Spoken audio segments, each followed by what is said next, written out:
Hello guys, അങ്ങനെ നമ്മുടെ അലീനയും പിള്ളേരും കൂടി ചിന്നുകുട്ടിയെ കാണാൻ വേണ്ടി പോവാണ്. അവിടെ ചെല്ലുമ്പോൾ ചിന്നുകുട്ടിയും മറ്റുള്ള കുട്ടികളും കൂടിയും ടീച്ചർ അമ്മയും കുട്ടികളായിട്ട് കളിക്കുകയാണ്. അന്നേരം ഒരു കുട്ടി ചൂണ്ടി കാണിച്ചു കൊടുക്കുക, രേവതി കുട്ടി കേട്ടോ.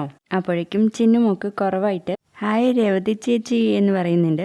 അത് കണ്ടത് നമ്മുടെ രേവതി കുട്ടി ഓടി വന്ന് വാരിയെടുത്ത് ഉമ്മയൊക്കെ കൊടുക്കുന്നുണ്ട്. അന്നേരം ആ കുട്ടി ചോദിക്കും, അലീനേച്ചി വന്നില്ലേ എന്ന്. പറഞ്ഞിട്ടുണ്ട്, സിസ്റ്റർമാരോട് സംസാരിക്കാം. ആന്റിയും അങ്കിളും വന്നില്ലേ? ആര്? മാമച്ചനോ?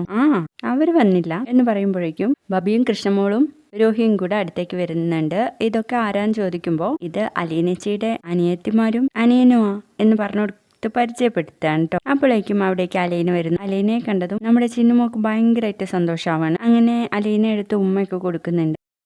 അങ്ങനെ ചിന്നുകുട്ടിയെയും കൂട്ടിയിട്ട് അവര് പാർക്കിലേക്ക് പോകുന്ന വഴിക്ക് നമ്മുടെ ബാലേന്ദ്രനെയും ഗോവർദ്ധനെയും കാണാനിടയാവുന്നു. അന്നേരം ഇവിടെ രോഹി ചോദിക്കുന്നുണ്ട്, അച്ഛൻ എന്താ ഇവിടെയെന്ന്. അച്ഛൻ എങ്ങോട്ടാ പോകുന്നതെന്നൊക്കെ ചോദിക്കുമ്പോൾ കഴക്കൂട്ടം അതെന്താ അങ്കിള് അവിടെ എന്ന് രേവതിക്കുട്ടി ചോദിക്കും. അവിടെ നിന്ന് 2 പെൺകുട്ടികൾ ചാടിപ്പോന്നിട്ടുണ്ട്, അവരെ തിരിച്ചേൽപ്പിക്കണം, പറ്റുമോ നോക്കാൻ വേണ്ടിയിട്ട് ഇറങ്ങിയതാന്ന് പറയുമ്പോൾ അവരെ ഇനി കിട്ടാൻ പോണില്ല അങ്കിളെ എന്നൊക്കെ പറയട്ടെ രേവതിക്കുട്ടി. അങ്ങനെ നമ്മുടെ അലീനയാണെങ്കിൽ ഗോവർദ്ധന്റെ അടുത്ത് സംസാരിക്കാൻ പോണു. നിങ്ങൾ ഇനി എങ്ങോട്ടാ എന്ന് ബാലേന്ദ്രൻ ചോദിക്കുമ്പോൾ ചിന്നുകുട്ടിയെ അവരുടെ ധ്യാന കേന്ദ്രത്തിൽ ഏൽപ്പിച്ചിട്ട് വീട്ടിലോട്ട് മടങ്ങുമെന്ന് പറയുമ്പോൾ ബാലേന്ദ്രൻ പറയും, എന്നെ വേഗം പൊക്കോന്ന്. അതും കഴിഞ്ഞ് കുറെ സാധനങ്ങളൊക്കെ വാങ്ങിയിട്ടാണ് ധ്യാന കേന്ദ്രത്തിലോട്ട് പോകുന്നത്.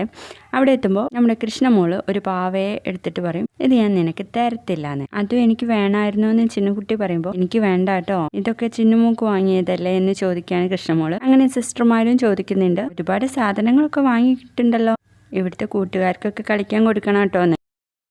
പിന്നീട് അവരെ ഇറങ്ങാൻ നേരം സിസ്റ്റർമാരോട് രേവതികുട്ടി പറയുന്നുണ്ട്, ഇനി ആരെങ്കിലും അഡോപ്ഷന് വന്നിട്ടുണ്ടെങ്കിൽ ഞങ്ങളുടെ അടുത്ത് പറയണേ, ചിന്നുകുട്ടി എല്ലാവരുടെയും ആണല്ലോ, അവളെ ആർക്കും കൊടുക്കണ്ടെന്നേ, ഇവിടെ വളർത്തുന്നതാ ഞങ്ങൾക്ക് എല്ലാവർക്കും ഇഷ്ടം എന്നൊക്കെ പറയുമ്പോൾ സിസ്റ്റർമാരും പറയുന്നുണ്ട്, ഞങ്ങൾക്കും തീരെ വിട്ടുകൊടുക്കാൻ താല്പര്യം, ഇവിടെ തന്നെ അവള് വളർന്നോട്ടെ എന്ന് പറയുന്നു. അങ്ങനെ നമ്മുടെ ചിന്നുകുട്ടിക്ക് ടാറ്റയൊക്കെ കൊടുത്തിട്ട് അവർ പോകുന്നതോടെ ഇന്നത്തെ എപ്പിസോഡ് കഴിഞ്ഞു കേട്ടോ.